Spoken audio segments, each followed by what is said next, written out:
살펴볼 이야기는 모리아산의 비밀입니다. 모리아산 들어보셨습니까?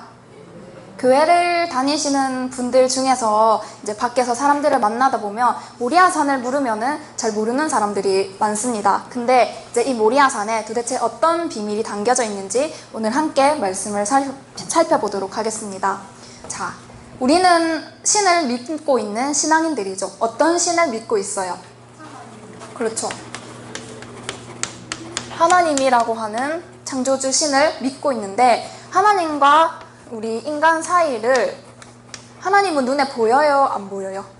안 보이죠. 그래서 하나님과 사람 사이를 이어주는 매개체를 주신 거예요. 그 책이 여러분들 앞에 있는 그 두꺼운 책, 이름이 뭐예요? 성경을 주셨어요. 눈에 보이지 않는 하나님과 이 인간들 사이에서 하나님이 소통하라고 주신 책이 이 성경책인 거예요. 자, 그런데 성경책이 두껍죠? 66권으로 방대한 이 성경책을 우리가 그냥 읽기만 하면은 잠오고 지루하고 도대체 무슨 말인지 모르겠는 이 어려운 책이기 때문에 보는 방법이 필요하다는 거예요. 우선 이 성경책을 우리에게 주셨는데, 여러분들은 사람들하고 소통할 때 대화가 잘 통해요? 부모님하고 자식들의 관계는 어머니가 하는 말을 자식이 알아들어요? 못 알아들어요? 잘 못 알아들어서 우라통이 터지고, 또 자식들의 입장에서는, 우리 청년들은 어떻습니까? 부모님하고 소통이 잘 통해요? 될 때도 있고 안 될 때도 있고 답답할 때가 많죠. 그러니까 우리 서로가 내가 하는 말이 내가 하는 의도대로 상대방이 알아들을 때가 많아요? 못 알아들을 때가 많아요? 그렇죠. 내가 의도하는 대로 상대방이 정확히 알아들었을 줄 알았는데 이야기하는 거 들으면은 전혀 엉뚱하게 이야기를 하고 있는 거 보면은 눈에 보이는 사람과 사람 간에도 대화가 잘 안 통한다는 거예요. 그렇다면은 하물며 눈에 보이지 않는 하나님과는 얼마나 많은 오해거리들이 있겠습니까? 자, 그 중에서 이제 우리 인간 관계 속에서, 특히 남자와 여자 사이에서, 남자와 여자의 관계에서 여자들의 언어는 정말 어려워요. 남자들 동의하십니까? 자, 남자친구와 여자친구가 식당에 갔어요. 그래서 남자친구가 뭐 먹을래? 이렇게 해서 여자친구가 아무거나 라고 했다고, 진짜 남자친구가 내가 좋아하는 음식만 시키면 됩니까? 안 되죠. 그 뜻은 네가 뭘 좋아하는지 알아맞혀봐 하는 뜻이 담겨져 있는 거예요. 그러니까 그 속뜻을 남자분들이 이해를 해야 되는 거죠. 또 예를 들어서 여자친구가 오빠 나 살쪘지? 하고 물었을 때 진짜 살쪘다고 해야 돼요? 무슨 말을 듣고 싶은 거예요? 예쁘다는 말을 듣고 싶어서 하는 말이죠. 그러니까 이게 이야기를, 그 의도를 알아채지 못하고 그냥 이해하는 대로 걸음 없이 바로 얘기해버리면은 또 싸움이 일어나는 거예요. 그러니까 못 알아들으니까 눈치 없이 구박받고 싸우고 헤어지고 하는 과정들이 우리 연인 사이에서도 반복을 합니다. 그런 것처럼 이 말에 대해서 해석하는 것이 너무너무 어려운 거예요. 액면 그대로 말하지 않고 비유적으로, 은유적으로 표현을 하다 보면은 그렇게 했을 때는 정확한 해석이 들어가야 이 말에 대한 온전한 뜻을 이해할 수가 있는데, 사람들이 하는 말이 나를 놀리는 말인지, 나에 대해서 진심으로 해주는 말인지, 나를 비방하는 말인지를 못 알아들으면 사회생활을 할 수 있어요? 없어요? 그쵸. 바보 소리 들으면서, 멍청하다는 소리 들으면서 살아야 되는 거예요.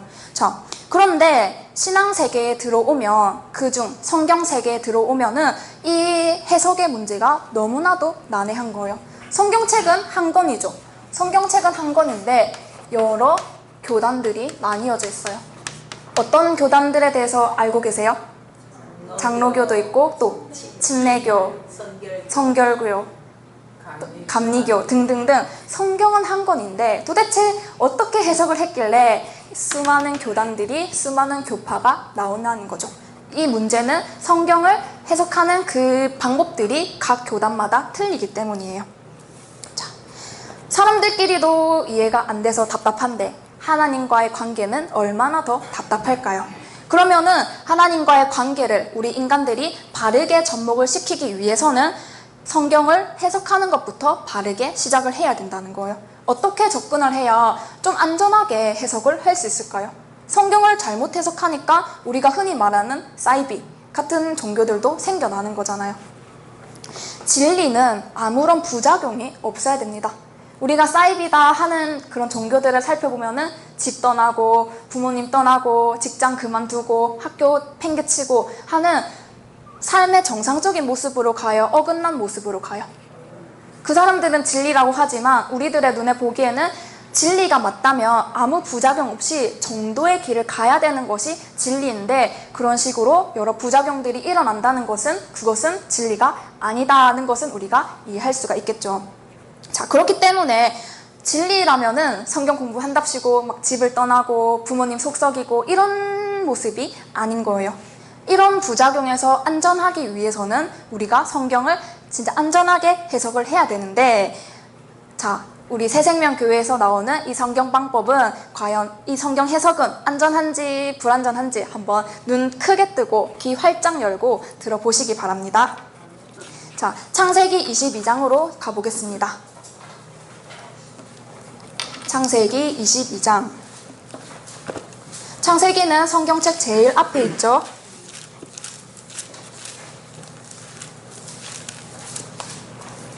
창세기 22장 1절에서 3절.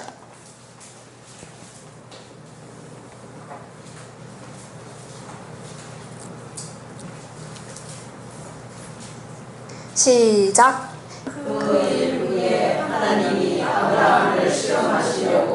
그가를 부르시되 아브라함아 하시니 그가 가로되 내가 여기 있나이다. 여호와께서 가라사대 내 아들 내 사랑하는 독자 이삭을 데리고 모리아 땅으로 가서 내가 내게 지시하는 한 산 거기서 그를 번제로 드리리라. 아브라함이 아침에 일찍이 일어나 나귀의 안장을 지우고 두 사람과 그 아들 이삭을 데리고 번제에 쓸 나무를 쪼개어 가지고 떠나 하나님의 자기에게 지시하시는 곳으로 가더니. 네, 아멘. 오늘 우리가 함께 살펴볼 이야기는 아브라함과 이삭의 이야기입니다. 자,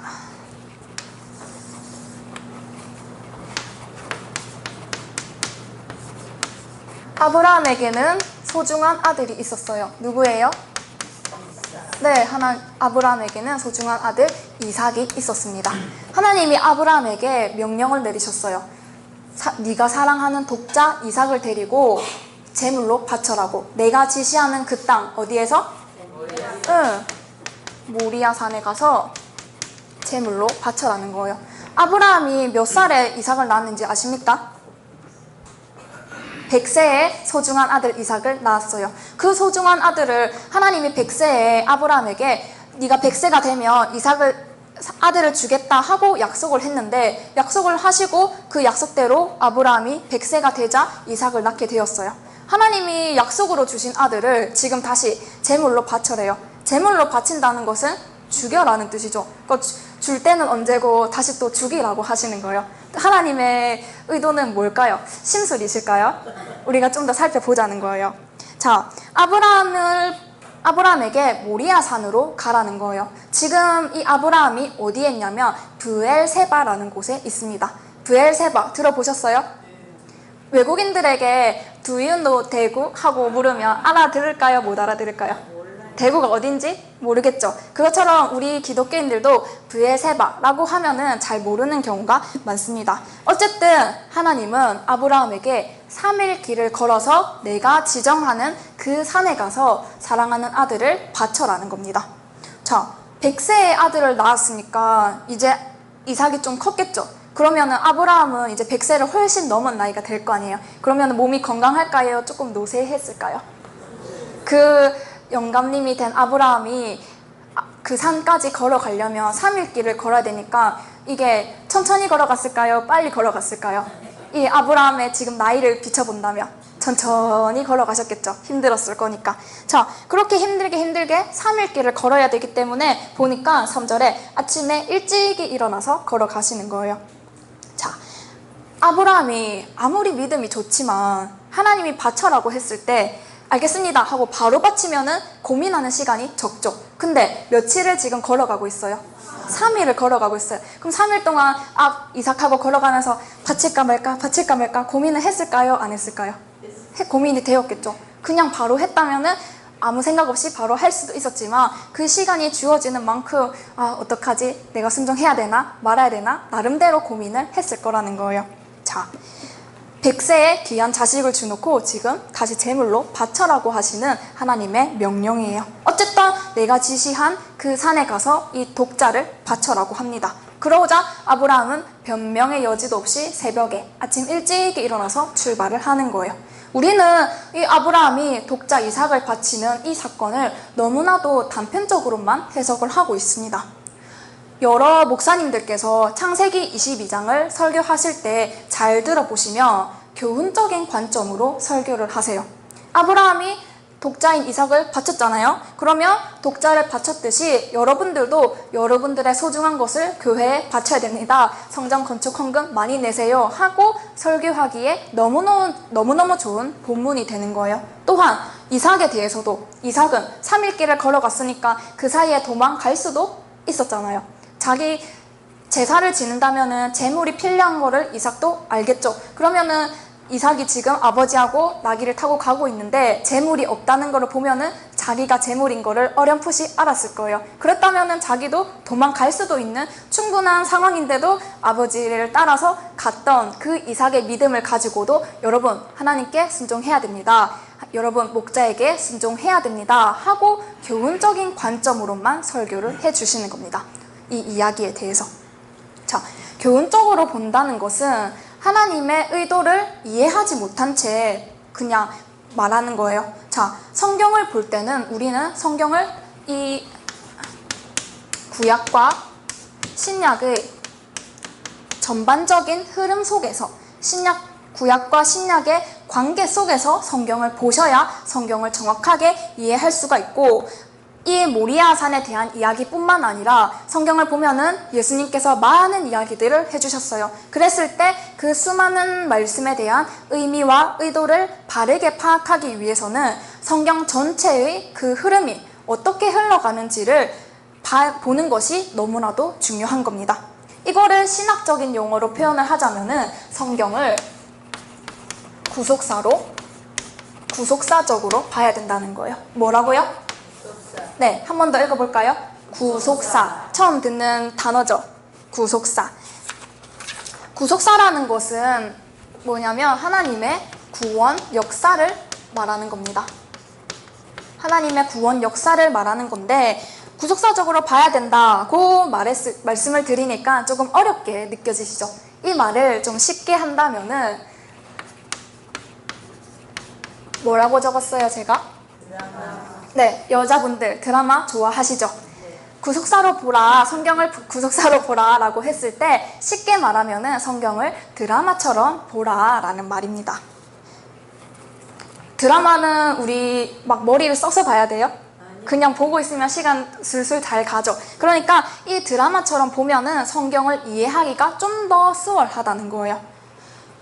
성경이 총 몇 권으로 구성되어 있습니까? 66권의 이 방대한 내용이지만 드라마도 하나의 큰 줄거리로 이야기가 이어가듯이 이 성경도 66권의 방대한 이야기지만 말하고 싶은 큰 줄거리가 있다는 거예요. 자, 그 드라마의 시작은 창세기를 시작으로 하죠. 창세기에 아담과 하와가 하나님이 먹지 말라고 했던 어떤 나무의 열매를 먹었어요? 선악과를 먹었죠. 그 선악과를 먹음으로 인류의 타락이 시작함으로써 성경의 역사가 시작이 되고, 이 인류의 타락으로 인해서 예수님의 십자가의 죽음을 불러들이는 사건이 일어났고, 이 예수님의 십자가로 끝나는 것이 아니라 예수님의 십자가는 재림을 통해서 하나님의 구원 역사가 완성된다는 이 하나의 큰 줄거리를 가지고 있는 것이 성경의 이야기입니다. 이해가 되시나요? 창세기에 인류의 타락을 시작으로 해서 이 타락 때문에 예수님의 십자가 죽음의 사건이 일어났고, 이 십자가의 사건으로 또한 끝나는 것이 아니라 이 이야기는 재림으로 연결되어서 결국 이 타락한 인류를 구원하는 역사로 마무리되는 것이 이 성경이 말하고 싶은 전체적인 큰 줄거리인 거예요. 자, 그러면은 성경의 첫 판은 어디서 출발하는 거예요? 창세기죠. 그리고 성경의 마지막 권은 그렇죠. 요한계시록이라는 것으로 이 성경 66권이 이제 끝이 나게 되는 거예요. 우리가 오늘 살펴보고 싶은 것은 모리아산이라고 말씀을 드렸죠. 모리아산 속에 어떤 하나님의 구속사가 담겨져 있는지를 살펴보면 모리아산이 말하고 싶은 정확한 의도를 파악할 수 있고, 또 모리아산 속에 담겨져 있는 하나님의 의도를 명확하게 이해할 수 있다는 겁니다. 그러면은 코에 걸면 코걸이, 귀에 걸면 귀걸이식의 해석이 될까요? 안 되겠죠. 그렇게 명확하게 이해할 수 있고 논란의 여지를 남기지 않는 해석이 바로 이 구속사적인 해석인 거예요. 자, 그러면은 이 모리아산을 통해서 과연 하나님의 구속사가 어떻게 흘러가고 있는지 좀 더 추적해 보도록 하겠습니다. 역대하 3장 1절입니다. 대 찾으시면 됩니다.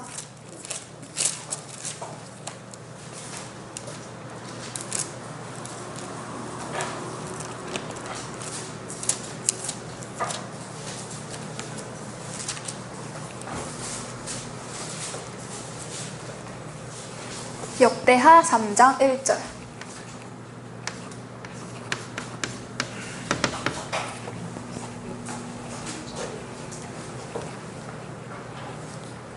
찾으셨나요? 시작. 솔로몬이 예루살렘 모리아산에 여호와의 전 건축하기를 시작하니 그곳은 전에 여호와께서 그 아비 다윗에게 나타나신 곳이요 여부서 사람 요르단의 사장마당이 다윗이 정한 곳이다. 네, 자, 기독교인들이 아니라도 솔로몬 왕에 대해서 모르는 사람은 없습니다. 솔로몬 왕, 우리는 솔로몬에 대해서 떠올리면 어떤 이미지들이 연상이 되나요? 솔로몬 하면 그렇죠.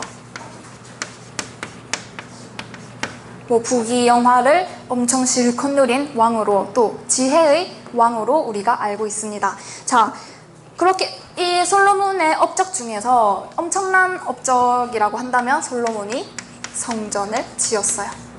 솔로몬이 이 성전을 금으로 둘러싸인 엄청 으리으리한 성전을 지었습니다. 그래서 목사님들은 이 솔로몬의 이야기를 가지고, 목사님들도 일생 중에서 목회를 하며 하나님께 엄청 으리으리한 성전을 바쳐야 된다고, 성전을 지어야 된다고 이 우리가 방금 읽은 이 본문을 성전 건축하는 데에 사용을 하시는 거예요. 그런데 우리는 이 교훈적으로 그냥 단순히 성전 건축에만 초점을 맞춰야 할지, 아니면 큰 흐름이 있다고 했죠. 그 흐름 속에서 이 이야기를 좀 더 살펴보자는 거예요.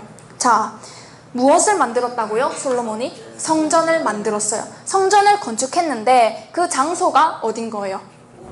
그렇죠, 모리아산. 모리아산 어디 이야기에도 나왔습니까? 방금 아브라함의 이야기에서도 모리아산이 나왔는데, 한참 시간이 흘러서 솔로몬 때가 되니까 또 모리아산이 등장하는 거예요. 솔로몬이 성전을 건축했는데 그 성전을 모리아산에 지었다는 겁니다. 자, 그런데 성경을 보세요. 성전을 지은 곳이 모리아산이라고 하는데 그 모리아산 앞에 또 장소가 나와 있어요. 지명이 나와 있어요.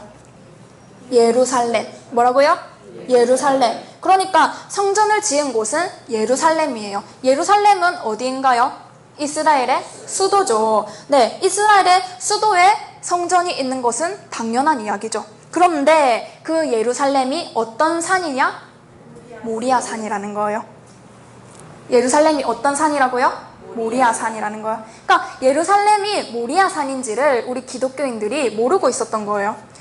자, 예루살렘이 모리아산이고 그 모리아산에 예루살렘이라는 이 지역이 있는 거예요. 티벳 고원에도 보시면은 그 높은 산 위에 거대한 국가가 형성되어져 있듯이 이 예루살렘은 해발 790m에 있는 도시인 거예요. 그 산 위에 있는 도시예요. 그 산을 모리아산으로 지금 설명하고 계시는 겁니다. 즉, 말하고 싶은 것은 창세기 22장에서 본 아브라함이 이삭을 바치는 이 사건과 역대하 3장 1절에서 솔로몬이 거대한 성전을 건축하는 사건은 각각 다른 시대의 이야기죠. 한참 떨어진 시대의 사건이지만 이 사건은 구속사적인 맥을 타고 오는 이야기고 그 맥의 매개체는 바로 이 모리아산으로 이어진다는 거예요. 아브라함 때 나왔던 이 모리아산이 솔로몬 시대가 되니까 또다시 등장을 하는 거예요. 하나님께서 쑥 끄집어 내시는 겁니다.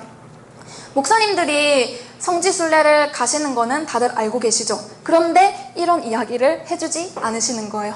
자, 아브라함이 이삭을 바치려고 했던 그 장소가 역사적인 유적지로 남아있을까요? 안 남아있을까요? 있어요. 어디에 있냐면 바위가 있어요. 아브라함이 이삭을 제물로 바치려고 했던 그 바위로 추정되는 게 있는데, 추측하는 바위가 있는데, 이게 유대인들에게도 기독교인들에게도 너무너무 중요한 역사적인 유적지죠. 그런데 그 바위가 어디에 있느냐? 바위가 있는데 이슬람의 사원 안에 이 바위가 들어가 있는 거예요. 예루살렘을 보시면은 딱 중간에, 그 도시 중간에 황금으로 둘러싸인 이슬람 사원이 있습니다. 황금으로 둘러싸였기 때문에 햇빛 받으면은 번쩍번쩍 하겠죠. 그 이슬람 사원 안에 아브라함의 그 역사가 담겨있는 이 바위가 이슬람 사원 안에 들어가 있다는 거예요.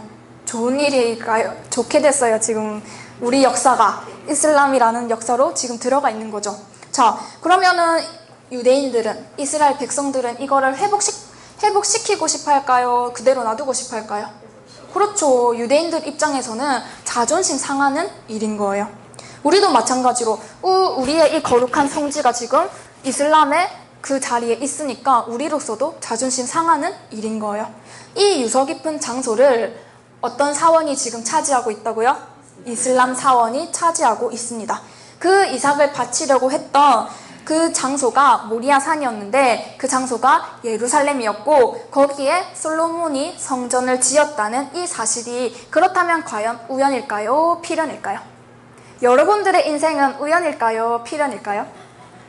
살아가다 보면 없었으면 좋았을 뻔했던 그런 고통스러운 시간들도 있었겠지만 결국은 하나님께서 주셨던 그런 우리의 그 필연의 과정이었다는 거예요. 그러니까 우리들의 인생도 그냥 단편적으로 보면 오늘 하루가 너무 힘들었으면 하나님께 원망하고 오늘 하루 내가 좀 잘 살았으면 하나님께 감사하고 맨날 기분에 따라서 감정 기복에 따라서 살아가는 이것도 우리가 단편적으로 성경을 보고 단편적인 것들만 바라보기 때문에 하나님께 원망하고 불평하고 투정하면서 살아갔던 모습들인 거예요. 그러나 우리가 구속사를 안다면 이제 구속사를 배우고 우리의 삶도 이 구속사의 수레바퀴 속에 있다는 것을 여러분들이 느껴지신다면 더 이상 그런 단편적인 모습으로는 살지 않을 겁니다. 자, 오늘날의 이 교회는 이 이야기를 단지 아브라함이 아들을 바치나 안 바치나, 믿음이 있나 없나, 순종하냐 안 하냐로 보는데 시험이라고 용어가 나와 있었죠. 우리가 창세기 22장을 아까 읽을 때 시험이라고 하나님이 표현을 하셨으니까 시험이다 그렇게 생각을 하지만, 자, 단지 아브라함의 신앙을 시험하기 위함이 끝인지 이때도 몰랐던 거예요. 아브라함 시대에도 몰랐었어요. 그런데 현재 21세기를 살아가는 지금 우리도 이 아브라함의 이야기를 그냥 단편적으로 교훈적으로만 이야기를 하고 있다는 거예요. 하나님께서는 며칠을 걸어서 모리아산에 지금 갔어요. 아까 3일을 걸어서 갔죠. 3일을 걸어서 그 장소에 내가 지정한 그 산에 가라 라고 하셨을 때는 단지 아브라함의 신앙을 시험하기 위한 것으로 끝이 아니라 이미 하나님은 아브라함에게 약속했던 것이 있었어요.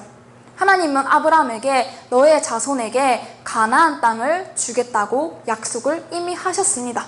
그 약속을 400년이라는 시간이 걸렸지만 하나님은 말 한마디 하신 거를 잊지 않으시고 그 약속을 지키기 위해서 그 가나안 땅 프로젝트를 이 이야기를 통해서 시작을 하시는 거예요. 자, 너의 후손들이 앞으로 나라를 세울 텐데 그 나라의 수도를 여기 모리아산으로 해라 하고 하나님께서 찜해놓으시는 이 사건이었던 거예요. 수도로 삼아라 라고 직접적인 표현은 안 했지만 내가 지정한 그 산에 가서 바치라고 했을 때는 하나님의 그 의도는 나중에 후손들이 나라를 세우면은 그 나라의 수도를 여기로 해라 하고 이야기해 주시는 것과 같다는 겁니다. 수도를 정하는 것은 나라를 세울 때 제일 중요한 임무죠. 조선을 건국하신 사람이 누구예요? 조선을 건국하신, 네? 이성계, 태조 이성계죠. 이성계가 조선의 수도를 어디로 먼저 잡았습니까? 한양으로 잡았죠. 한양으로 잡을 때는 어느 것을 고를까요? 해서 잡았어요? 아니면은 그런 지리를 다 살펴보고 다 따져서 잡았을까요? 그렇죠. 그렇기 때문에 이 수도를 정하는 것은 정책적인 과제에 있어서도 너무너무 중요한 임무예요. 그런 수도를 지금 하나님께서 설정해주고 계시는 거예요. 자, 이것이 이루어진 것은 아브라함으로부터 솔로몬까지 1000년이라는 시간이 흘렀습니다. 우선 솔로몬의 아버지 다윗 왕 들어보셨어요? 다윗 왕이 있어요. 이 다윗 왕이 이제 이스라엘을 만들어가지고 그 수도를 예루살렘으로 하는 겁니다. 수도를 예루살렘으로 정하고 그 아들 솔로몬이 그 예루살렘 수도에다가 성전을 건축하는 겁니다. 사건의 흐름 이해되시나요? 자, 하나님은 이삭의 사건으로부터 얼마 뒤에 솔로몬을 통해서 성전을 건축했나요? 1000년이라는 시간을 거쳐서 솔로몬이 그 자리에 이삭을 제물로 바치려고 했던 그 모리아산에 하나님은 성전을 건축을 하셨다는 거예요. 자, 하나님은 결국 이 솔로몬 성전 건축에 대한 이야기도 아브라함의 이야기는 하나의 복선이었다는 거예요. 복선, 우리 국어 공부하면은 소설 속에 복선이 있죠. 그 복선을 매개체로 해서 앞으로의 사건이 이어지듯이 이 아브라함과 이삭의 모리아 사건은 단순한 역사, 단순한 교훈적으로 바라볼 것이 아니라 이 하나의 이야기가 복선이 되어서 발판이 되어서 솔로몬의 이야기로 넘어오게 되는 거예요. 그 시간이 자그마치 1000년이라는 시간이 흘러서 하나님은 똑같은 장소에서 성전을 건축하신 겁니다. 자, 거대한 성전을 건축했는데 하나님의 성전이 세워졌다라는 뜻은 하나님께서 그곳에 임재하셨다는 말입니다. 내가 여기에 수도를 세우고 내가 이곳에 임재하겠다, 강림할 거다 하는 것을 선포하는 이야기인 거예요. 이것만 봐도 어마어마하죠. 1000년이라는 시간, 우리 100년짜리 인생에게 있어서 1000년은 엄청난 시간이잖아요. 그 거대한 이 프로젝트가 다윗을 통해서 예루살렘의 수도를 정하는 것으로, 또 솔로몬을 통해서 예루살렘의 성전을 건축하는 것으로 이 하나님의 계획이 완결되는 듯 했는데, 자, 드라마에도 항상 잘 가나요? 이야기가 주인공이 순탄하게 살아가요? 위기를 겪죠. 자, 위기의 순간이 닥치는 거예요. 이 솔로몬의 성전이 하나님은 1000년을 계획하고 지으셨어요. 그럼 1000년 동안 이어왔으면 1000년을 유지해야 돼요? 유지하지 않아야 돼요? 만약 이 모리아산의 이야기가 이 솔로몬의 성전 건축으로 끝나는 이야기라면, 완결되는 이야기라면 성전이 영원히 가야 돼요? 무너져야 돼요? 영원히 가야 되죠. 1000년을 지었으면 1000년을 가야 되는데 이 솔로몬 성전은 몇백 년도 가지 못한 채 이방 나라에게 무너지게 되는 거예요. 그리고 솔로몬의 성전은 금으로 지었기 때문에 그 금덩어리잖아요. 그러니까 이방 민족들이 그거를 다 부숴서 바벨론의 창고에 가져가게 되는, 결국 솔로몬의 시대가 끝나고 이스라엘은 남유다와 북이스라엘로 나라가 쪼개어지게 되고 결국 이방 나라에게 식민지 살이를 하게 되는 그러한 파멸의 역사가 일어났다는 거예요. 자, 그러면은 실컷 1000년을 기다려가지고 성전을 지었는데 이렇게 무너지면은 될까요? 안 될까요? 이 역사로 끝나면은 하나님은 실패의 하나님, 파멸의 하나님이 되는 거겠죠. 자, 여러분, 드라마를 볼 때 한 100회까지의 드라마가 있어요. 그 중에서 50회가 끝날 때 주인공이 초경에 맞아서 쓰러져요. 그럼 주인공 죽어요? 안 죽어요? 안 죽죠. 주인공은 항상 총을 몇 방을 맞든지 다시 살아나요. 그것처럼 이제 이 이야기는 중간밖에 안 왔어요. 이 이야기도 솔로몬의 성전은 파멸이 되었지만 그것으로 끝나는 것이 아니라 이야기는 계속해서 이어간다는 거예요. 그 이야기, 이 구원 역사의 그 중심, 절정이 되는 것은 항상 예수님을 통해서 일어나게 됩니다. 자, 솔로몬으로부터 또 1000년이라는 시간이 흘러서 예수님이 오셨어요. 자, 아브라함으로부터는 1000년이니까 얼마의 시간이에요? 그렇죠. 아브라함까지는 2000년의 시간 뒤에 예수님이 온 거고, 솔로몬으로부터는 1000년 뒤에 예수님이 오신 겁니다. 즉 무슨 일이 일어났냐? 구속사의 절정은 항상 예수님에게서 그 포텐이 터지는데, 아브라함이 이삭을 제물로 바치려 했던 그 모리아산, 솔로몬이 성전을 건축했던 그 모리아산, 모리아산이 아까 뭐라고 했어요? 예루살렘이라고 했죠. 이 예루살렘에 예수님이 십자가를 지고 돌아가셨다는 거예요. 자, 그러니까 말하고 싶은 것은 이 두 사건, 장소가 같았죠. 그리고 예수님이 돌아가시는 장소까지도 모리아산, 예루살렘에서 이 이야기가 일어났다는 것은 하나님은 이미 아브라함을 통해서 모리아산에 이런 사건들을 예정을 해 놓았다는 거예요. 이미 그런 프로젝트를 준비해 놓으시고 사람이 알건 모르건 하나님은 진행해 가신다는 거예요. 그런데 그 기간이 장장 1000년이라는 시간, 2000년이라는 시간을 두고 하나님은 까먹지도 않으시고 그 말씀하신 것에 대해서 계획하신 것을 그대로 이어간다는 것을 우리가 보아야 하는 거예요. 예수님이 어디서 돌아가셨다고요? 예루살렘. 근데 이 예루살렘이 역대하 3장 1절 가니까 예루살렘 모리아산이라고 했죠. 그러니까요. 그러니까 이 사건의 이 장소에서 지금 세 가지의 사건이 일어나고 있는 거예요. 그런데 문제는 예수님의 죽음의 장소가 모리아산이고 예루살렘이라는 걸 보니까 그 이야기들이 이어져 오고 있구나는 되는데, 결국 예수님도 어떻게 됐어요? 죽어오셨죠. 십자가에 돌아가셨어요. 그러면 또 이걸로 끝이냐는 거죠.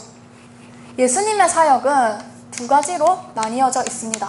초림의 사역과 재림의 사역. 그렇기 때문에 예수님은 십자가에 돌아가셨지만 마지막 이 재림을 남겨두고 구원 역사를 완성하신다는 거예요. 자, 그러면은 예수님도 모리아산 예루살렘에서 돌아가셨다면 이 재림에 관한 이야기도 장소가 어디에서 일어나야 되는 거예요? 예루살렘 모리아산에서 일어나야 되겠죠. 그래서 계시록 14장으로 가보겠습니다. 또 내가 보니 돌아가는 양이 시온산에 섰고 그와 함께 14만 4천이 있었는데 그 이마에 어린 양의 이름과 그 아버지의 이름을 쓴 것이 있더라. 네, 자, 어떤 산이 나오나요? 시온산이 나오죠. 지금 우리가 계시록 14장을 읽었더니 시온산이 나와요. 이 시온산 위에 누가 서 있습니까? 어린 양과 함께 14만 4천이라는 숫자가 무리들이 있어요. 그 산이 어디냐? 시온산이라는 거예요. 이 시온산은 어디에 있는 걸까요? 이 이야기의 흐름을 따라온다면 네, 예루살렘에 있는 산인 거예요. 그러니까 하나님은 모리아산, 예루살렘으로 시작해서 무엇으로 끝나는 거예요? 예루살렘 시온산으로 끝나는 거예요. 이것이 하나님이 계획해 놓은 모리아산에 담겨있는 하나님의 구원 역사인 겁니다. 자, 하나님이 아브라함이 만약에 가나안 땅에 오지 않았다면 예루살렘이라는 말도 없었을 거예요. 또 시온이라는 말도 없었을 거예요. 하나님께서 아브라함을 갈대아 우르 속에서 가나안 땅을 부르실 때는, 가나안 땅으로 부르실 때는 이미 하나님 머릿속에는 이 역사가 계획이 되어 있다는 걸 장착을 하셨다는 거예요. 그래서 계시록 22장에 보시면은, 계시록 22장 잠시 가볼까요? 계시록 22장은 이제 성경의 제일 마지막이죠. 그 마지막을 보시면은 거룩한 성 새 예루살렘이라는 것으로, 예루살렘, 거룩한 성 새 예루살렘이라는 것으로 이 역사가 이제 마무리가 되는 거예요. 결말이 이렇게 끝이 나는 겁니다. 모리아산, 예루살렘으로 시작했던 그 사건이 솔로몬을 거쳐 예수님을 거쳐 마지막 계시록 시대에 어린 양이 시온산에 서는 것으로, 거룩한 성 새 예루살렘이 이 땅에 내려오는 것으로 이 하나의 긴 대하 드라마가 마무리가 되는 겁니다. 자, 이렇게 성경을 구약과 신약의 관계 속에서 성경을 봐야 되는 거예요. 지금 이 매개체는 결국 무슨 매개체로 이어진 거예요? 모리아산의 매개체로 쭉 해서 흘러왔죠. 그러니까 이런 맥을 우리가 잡아가야 되는 거예요. 성경은 방대하잖아요. 그 방대한 이야기는 하나의 큰 줄거리가 있고 그 속에 우리 오늘은 모리아산이라는 맥줄기를 가지고 이 줄기를 끌어가 보니까 제일 처음 아브라함의 이야기, 솔로몬의 이야기, 또 예수님의 이야기, 계시록의 이야기가 하나의 매개체로 이어져 있다는 이 사실을 우리가 먼저 발견을 하셔야 되는 거예요. 자, 이렇게 보면은 성경 잠오고 지루하고 어렵고 이해 안 되는 이 성경책이었지만 이런 흐름으로 보니까 좀 성경이 한 볼만한가요? 네. 볼만한가요? 자, 이런 식으로 성경을 보라고 주신 책이 성경책인 거예요. 그냥 잠올 때 성경책 보고 잠 잘 자라고 주신 책이 아니라 이런 구원 역사의 흐름을 찾아가지고 보라는 거예요. 자, 그러면은 봅시다.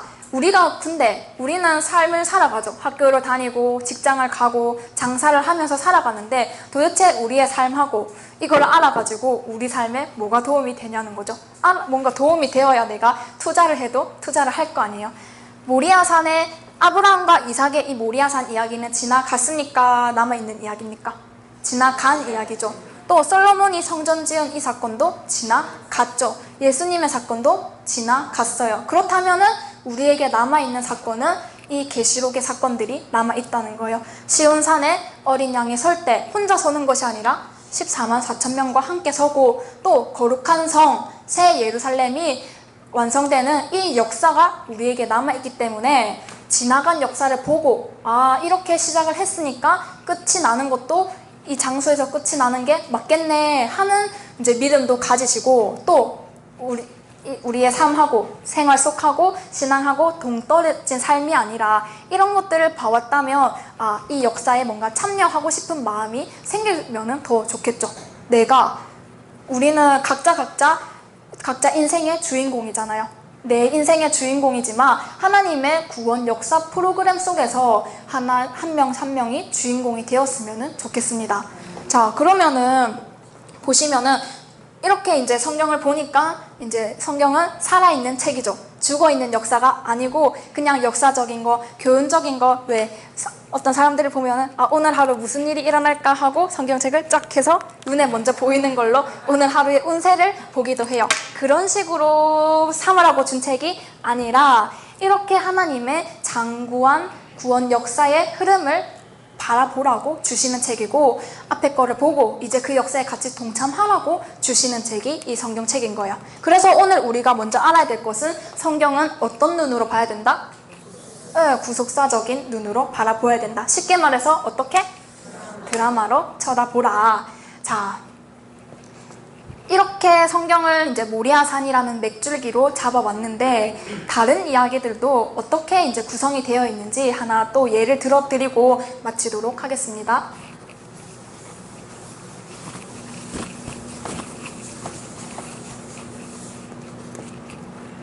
보기 쉽게 또 줄을 끊겠습니다.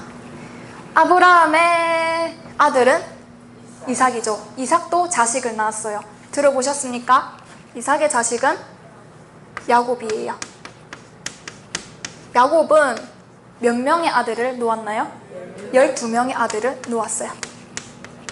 12명의 아들을 통해서 이스라엘의 12지파를 형성하게 되고 결국 거대한 이스라엘이라는 나라를 만들게 되었습니다. 자, 야곱이 만약에 7명의 아들을 낳았다면 이스라엘도 그럼 몇 지파가 되었을까요? 7지파가 되었겠죠. 13명을 낳았다면 13지파가 되었겠죠. 자, 그러면은 이 아브라함이 12명을 낳은 이 이야기도 과연 구속사적인 흐름을 본다면 필연일까요? 우연일까요? 나타보니까 그렇게 된 걸까요? 하나님이 작정하신 뭔가 계획이 있는 이야기일까요? 자, 그렇겠죠. 그렇다면은 우리가 이 이야기도 이 구속사적인 눈으로 이제 바라보려면은 포커스를 하나를 맞춰야 되는 거예요. 하나의 그 매개체를 잡아야 되는 거예요. 아브라함의 이야기에서는 모리아산을 중심으로 이야기를 봤죠. 그러면은 야곱의 이야기에서는 이 우선 12아들, 12이라는 숫자에 포커스를 맞추셔야 되는 거예요. 그러면은 성경을 구약과 신약의 관계 속에서 보라고 말씀을 드렸죠. 그러면은 이제 성구 검색을 통해서 12이 짝이 되는 이야기들이 어떤 게 있는지를 찾아보는 거예요. 그래서 이제 몇 가지 말씀을 드리면 성경에는 열둘로 이루어지는 이야기가 많이 있습니다. 제단을 쌓을 때 12돌로 쌓았어요. 또 제사를 지낼 때는 12마리의 양과 12마리의 소로 제사를 지냈어요. 그리고 성막을 보시면 12개의 떡상이 있어요. 자, 이런 식으로 성경을 찾아보면은 무수히 많은 열둘로 이루어진 이야기들이 있습니다. 그 이야기들이 말하고 싶은 것은 결국 이 야곱의 12아들을 말하고 싶은 거예요. 여러 가지가 있다고 했죠. 그 이야기의 집결은 무엇으로? 야곱의 12아들로 집결이 되는 겁니다. 자, 우리가 드라마를 볼 때, 영화를 볼 때나 처음 보는 것하고 한 3번째 다시 재방송해서 보면은 그 작가가 만들어 놓은 그 이야기가 눈에 보여요? 안 보여요? 뭔가 복선을 해놨다거나 뭔가 그런 열쇠를 숨겨놨다는 게 우리가 처음 볼 때는 모르지만 보면 볼수록 작가가 의도해놓은 그 설정이 눈에 보인단 말이야. 그거를 알고 보면은 또 더 재미있죠. 그런 것처럼 이 성경도 하나님이 만들어 놓은 그 복선들을 우리가 알고 성경을 보면은 좀 더 재미있을 거예요. 이 12돌, 12양, 12떡상을 가지고 클로즈업 해보니까 야곱의 12아들이라는 것으로 나오더라라는 겁니다. 자, 그렇다면은 야곱의 12아들이 도대체 그래서 이제 중요한 것은 어디로 가야 되겠어요? 구속사의 절정은 누구에게서? 예수님에게서. 그러니까 이 12아들의 이야기도 흘러 예수님의 시대로 가면 예수님 때 12로 이루어진 숫자가 있죠. 무엇하고 관련이 있어요? 예수님께서 제자들을 삼으셨어요. 몇 명? 12명의 제자를 삼았어요. 그러니까 야곱의 12아들은 예수님의 12제자하고 연관이 되어 있는 거예요. 그러면 만약에 야곱이 13명의 아들이었다면 예수님도 그 연관성을 본다면 예수님도 13명의 제자를 하셨겠구나 하고 이제 추측할 수가 있겠죠. 자, 보세요. 이 12제자를 야곱의 아들이 말하고 싶은 것은 예수님의 12제자를 보여주고 싶은 거예요. 그렇다면은 또 예수님으로 끝나는 게 아니라고 했죠. 마지막 재림이 남아있다고 했어요. 그것은 계시록으로 가보셔야 되는 거예요. 우리 이것만 찾아보겠습니다. 계시록 21장. 아까 거룩한 성 새 예루살렘에 대한 이야기를 드렸는데 계시록 21장 12절에서 14절.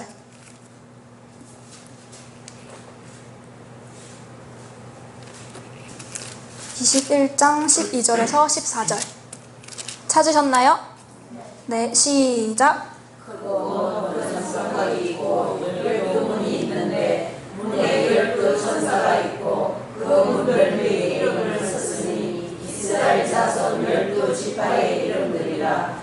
동편의 세문, 북편의 세문, 남편의 세문, 서편의 세문이니 그 성의 성곽은 12기초석이 있고 그 위에 어린 양의 심히 사도의 12 이름이 있더라. 네, 자, 계시록을 가보니까 거룩한 성 새 예루살렘이 등장을 합니다. 등장하는데 그 12개의 문이 있대요. 또 12로 나오죠. 12개의 문이 말하고 싶은 것은 12지파를 말하고 싶은 거고 12기초석이 말하고 싶은 것은 12사도, 12제자를 말하는 겁니다. 사도의 이름을 말하고 싶은 거라는 거예요. 그러니까 12로 지금 계속 구성되어 있죠. 자, 야곱의 12아들은 예수님의 12제자를 보라는 것이고 예수님의 12제자는 하늘에 거룩한 성의 12문과 12기초석을 보라는 거예요. 이 연관성으로 우리가 구속사적인 눈을 가지고 가셔야 되는 거예요. 하늘에 12개가 있으니까 당연히 이 땅에도 12로 이루어져야 되겠죠. 우리 주기도문 할 때 하늘에 계신 우리 아버지여 하면서 하늘에서 이룬 것처럼 땅에서도 이루어지기를 우리가 기도하듯이 하나님의 역사는 하늘에 12개가 있으니까 땅에도 당연히 그 12로 구성되어야 되는 것이 당연한 거예요. 자, 조금 더 보면은 예수님께서 12제자를 택하셨죠. 그런데 예수님께서 제자들을 택할 때 12명만 예수님을 따라다녀서 12명만 택했을까요? 아니겠죠. 몇십 명의 사람들이 예수님을 따라다녔을 거예요. 그러면은 지금 12명을 뽑을 때 13번째 순위의 제자도 아까울 거 아니에요. 얘도 뽑으면 좋겠는데 하고 고민을 하시겠죠. 근데 예수님은 12명을 뽑을 수밖에 없었던 이유가 있었어요. 보세요. 야곱의 12아들은 자식을 낳는 거는 우리 계획대로 되나요? 아무리 가족 계획을 한다 해도 안 될 때가 사실 있잖아요. 그러니까 야곱이 12아들을 낳은 것은 생기니까 낳았어요. 그러나 예수님이 12제자를 뽑을 때는 선택할 여지가 있었다는 거예요. 더 많은 숫자들이 있었는데 또 불구하고 12명만 뽑을 수밖에 없었던 이유는 하늘에서 이룬 것처럼 아까 땅에서도 이루어진다고 했죠. 나중에 돌아가셔서 마태복음 19장 28절을 보시면 이 제자들의 축복에 대해서 나와 있습니다. 마태복음 19장에 보시면 제자들의 축복이 12보좌에 앉아서 12지파를 심판하는 권세를 가진 거예요. 하늘에 가니까 우리는 하나님 보좌만 있는 줄 알았잖아요. 그런데 하늘에 가니까 12개의 보좌가 있더라는 거예요.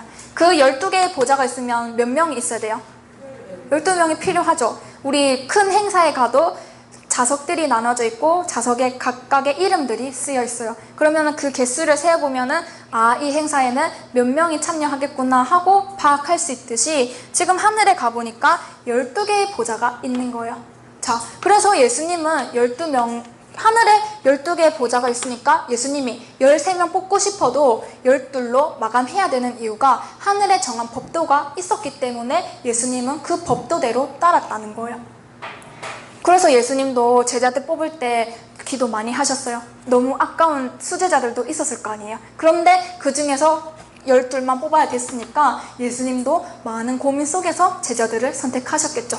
그러나 결국 그 이유는 하늘에 12개의 자리가 있기 때문에 예수님도 그 자리에 맞춰서 하늘의 법도에 맞춰서 뽑았던 것이고, 결국 이 제자들의 권세는 또 어마어마했죠. 우리 나중에 천국 가면은 이 제자들 앞에서 심판을 받아야 되는 거예요. 자, 이렇게 성경을 보시라는 겁니다. 그러니까 하나의 그 매개체를 잡아가지고 길고 긴 역사지만 그 맥줄기를 잘 잡으시면 성구 검색을 통해서 나중에 12에 대해서 한번 검색해보세요. 모리아산에 대해서도 검색해보세요. 그렇게 하면은 이 흐름이 이제 조금 눈에 보이실 겁니다. 이런 구원 역사, 용어가 뭐라고요? 구속사. 저희 교회는 이 해석으로, 구속사적인 해석으로 앞으로의 기독교를 새롭게 할 것입니다. 어떤 해석 방법이요? 구속사적인 성경 해석으로 앞으로의 기독교 세계를 뒤엎을 겁니다. 지금까지 나왔던 여러 해석 방법들이 있죠. 그런 해석들이 있지만 그거를 통틀어서 말해주는 것이 구속사적인 해석이고, 이 해석은 정말 다른 교회를 가도 쉽게 들을 수가 없고 오직 새생명교회에서만 말씀해 드릴 수 있는 성경의 해석 방법인 거예요. 그래서 이 해석으로 우리는 앞으로 이 기독교 세계, 거대한 기독교 세계를 뒤엎을 부푼 꿈을 안고 오늘 여러분들에게 이 말씀을 전해드리는 겁니다. 그래서 이제 저는 이 일을 앞장서고 있고, 또 그래야 기독교의 본질, 성경의 본질을 회복해서 하나님의 그 새로운 에너지를 입을 수 있겠죠. 그러니까 같이 동참하셔가지고 이 일에, 기독교 세계를, 지금 많이 이렇게 어두컴컴한 기독교 세계라는 것은 여러분들도 느끼실 거예요. 들려오는 소리를 들으면은 교회들이 제대로 된 교회가 없어요. 다 비리들이 있고, 비리뿐만 아니라 결국 이런 성경의 가르침을 올바르게 전해주지 못한다면 지금 세상은 다 밤중에 있다는 거예요. 그런데 그런 사이에서 하나님은 이 구속사적인 성경 해석을 통해서 이 기독교 세계를 새롭게 종교 개혁을 하시려고 하고, 그 일에 저도 동참을 했으니 여러분들도 성경 공부해 보시고 이게 승산이 있는 싸움이다 싶으면은 저와 함께 힘을 모아서 이 종교 세계를 뒤엎어서, 우리가 제 힘으로 하면은 안 되죠. 하나님의 등을 업고 이 세계를 뒤엎을 수 있는 저와 여러분들이 되었으면 좋겠습니다. 이왕 태어났잖아요. 한 번 태어난 인생 그냥 대충 살다가 죽어야지 하고 죽으실 겁니까? 아니면 좀 멋지게 살아보시겠어요? 우리 지금으로서는 뭔가 할 수 있는 게 없다고 생각이 들지만 이 거대한 하나님의 구속 역사를 이제 믿게 된다면 우리의 미래가 좀 더 밝아질 거고 좀 더 멋있는 삶이 될 거예요. 하나님은 멋있게 살라고 이 자리에 불러서 말씀 알려주시지, 그 하나님 멋짐을 뽐내려고 하는 것이 아니라 여러분들 한 사람 한 사람을 이 말씀 속으로 끌어들여서 말씀을 통해서 세상을 바꿔가라고, 개혁시켜가라고, 그런 멋진 꿈을 꾸며 살아가라고, 그냥 월급쟁이 인생으로 살지 말라고, 이왕 태어난 거 하나님의 그 부푼 꿈을 안고 살아가라고 이 자리에 불러주셨으니 진짜 하나님의 그 뜻을 좀 받아가지고 같이 일할 수 있는 저와 여러분들이 되었으면 좋겠습니다. 네.